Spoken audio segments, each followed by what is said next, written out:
अब सर आखिरी के दो तीन प्रश्न हैं और वो सीधे सीधे ऐसे प्रश्न हैं जो कि मध्यम वर्ग का व्यक्ति जो मकान लेने की सोच रहा है, अपर मिडिल क्लास हो या लोअर मिडिल क्लास या प्योर मिडिल क्लास, उनसे जुड़े हुए कुछ सवाल हैं।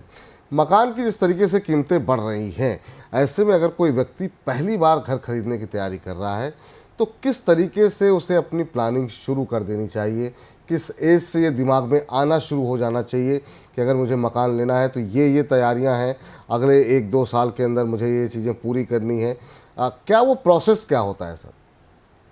देखिए, मैं अज्यूम कर रहा हूँ कि आप एक मध्यम वर्गीय फर्स्ट टाइम होम बायर की बात कर रहे हैं। बिल्कुल सही समझे सर आप। सबसे पहले मेरे ख्याल से उसको पर्पस ऑफ बाइंग डिसाइड करना पड़ेगा। क्या वो एक इन्वेस्टमेंट के लिए मकान लेना चाहता है या अपने एंड यूज के लिए लेना चाहता है। क्योंकि उसके कारण उसके रिक्वायरमेंट्स में काफी चेंजेस आएंगी।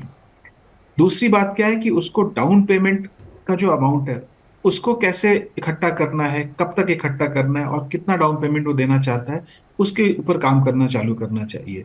क्योंकि वो जितना ज्यादा डाउन पेमेंट करेगा, लोन कंपोनेंट कम रहेगा, तो उसके ऊपर फाइनेंशियल बर्डन कम रहेगी। तीसरी सबसे इंपॉर्टेंट बात क्या है कि अगर उसे आज के डेट में होम लोन लेना है तो मेरे ख्याल से उसको अपने क्रेडिट स्कोर के ऊपर काफी ध्यान देना चाहिए। नॉर्मली होता क्या है कि यंग बायर्स थोड़े रेकलेस होते हैं, अपने खर्चों को लेके क्रेडिट कार्ड यूज करते हैं। कभी उन्होंने अपना क्रेडिट कार्ड का पेमेंट डिफॉल्ट किया जिसके वजह से उनके क्रेडिट स्कोर पे फर्क पड़ता है। और जब वो अंत में लोन लेने जाते हैं, होम लोन लेने जाते हैं, तो या तो उनके लोन पे जो इंटरेस्ट चार्ज होता है वो थोड़ा ज्यादा उन्हें चार्ज देना पड़ता है, या फिर अगर क्रेडिट स्कोर ज्यादा खराब हो तो हो जाता है। तो ये बेसिक चीजें हैं, आपको ध्यान में रखनी चाहिए। उसके बाद आता है कि आप कहाँ मकान किस लोकेशन पे लेना चाहते हैं। क्योंकि एक लोकेशन भी मैटर करता है कि प्रोजेक्ट का फर्दर अप्रिसिएशन कैसा होगा, रिटर्न आपको कैसे आने वाले हैं। और उसके बाद आज के डेट में सबसे इंपॉर्टेंट बात है, रेरा के आने के बाद आपको प्रोजेक्ट को रेरा के वेबसाइट पे जाके चेक करना चाहिए कि उसको सारे अप्रूवल्स मिले हैं कि नहीं मिले, डेवलपर्स की क्रेडिबिलिटी कैसी है। और इन सब बेसिक चीजों के बाद आप मेरे ख्याल से एक सेफ एंड साउंड डिसीजन ले सकते हैं।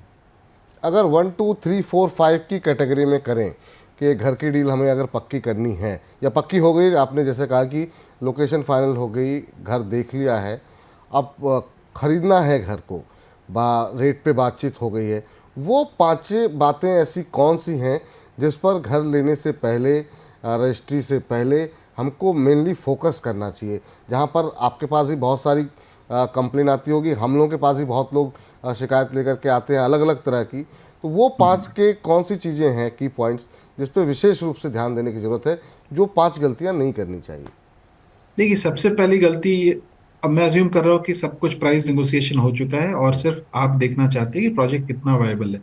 मेरे ख्याल जैसा मैंने पहले कहा कि आप रेरा में चेक कर ले सारे अप्रूवल्स इन प्लेस हैं कि नहीं। दूसरा क्या है कि आप डेवलपर से पेमेंट टर्म्स के ऊपर क्लियर बात कर ले। आप ये भी अगर बात कर ले कि अगर मान लीजिए आगे जाकर अगर डिले होता है तो किस तरीका प्रोविजन है, क्या डेवलपर कुछ पेनल्टी देगा या फिर कुछ उनको कुछ तरीके की राहत मिलेगी। और सबसे इंपॉर्टेंट बात है, अगर आप बिल्कुल अंडर कंस्ट्रक्शन प्रोजेक्ट ले रहे हैं तो मेरे ख्याल से आप ये भी देखें कि बैंक्स को प्रोजेक्ट को उन्होंने अपना प्रोजेक्ट फाइनेंसिंग कहाँ से अप्रूव किया है, वो प्रोजेक्ट आप बैंक से अप्रूव्ड है कि नहीं होम लोन के लिए। क्योंकि नॉर्मली होता क्या है कि कभी कभी बैंक्स आपको होम लोन देने से इनकार कर देती है बिकॉज वो प्रोजेक्ट उनसे अप्रूव्ड नहीं होता है। तो ये सब चीजें सबसे इंपॉर्टेंट होती है। क्योंकि देखिए, आज के दिन में रेरा के आने की वजह से अगर आपने सिर्फ रेरा नंबर चेक कर लिया तो बहुत सारी शंकाएं दूर हो जाती है। पर होता क्या है कि कुछ कुछ बैंक्स, कुछ कुछ अच्छे बैंक्स जो होते हैं उनके जो अंडरराइटिंग क्राइटेरिया इतने स्ट्रिंजेंट होते हैं कि बहुत सारे प्रोजेक्ट उनके लिस्ट में, अप्रूव्ड लिस्ट में नहीं दिखते हैं। तो आपको बैंक से भी चेक करना होगा कि भाई ये प्रोजेक्ट उनके अप्रूवल लिस्ट में है कि नहीं। और बाकी मेरे ख्याल से इंफॉर्मेशन आजकल काफी ट्रांसपेरेंट हो गया है। जी। आप डेवलपर्स की क्रेडिबिलिटी देख लिए, उनके पास प्रोजेक्ट का एग्जीक्यूशन हिस्ट्री देख ले, उन्होंने टाइम पे डिलीवर किया है कि नहीं किया है, उनके किसी कंप्लीटेड प्रोजेक्ट पे विजिट करके देखिए कि उनकी कंस्ट्रक्शन क्वालिटी क्या है। हो सके तो आप उनके एग्जिस्टिंग बायर से देख ले। आज के डेट में ऑनलाइन के माध्यम से काफी बायर्स फोरम, ओनर्स फोरम होते हैं जहाँ पे आप जानकारी इकट्ठा कर सकते हैं। और तब जाकर आप परचेज डिसीजन को आगे बढ़ाएं, ताकि आप भी निश्चिंत रहें, ना कि आपको ये दिमाग में खटका लगा रहे कि शायद बैंक कहीं लोन ना रिजेक्ट कर दे, या फिर अगर अगर आप मकान आप लेते तो कंस्ट्रक्शन क्वालिटी कैसी होगी, डेवलपर का पोस्ट सेल सर्विस कैसा होगा। बिल्कुल। तो इन सब चीजों पे ध्यान रखना बहुत जरूरी है। ठीक सर।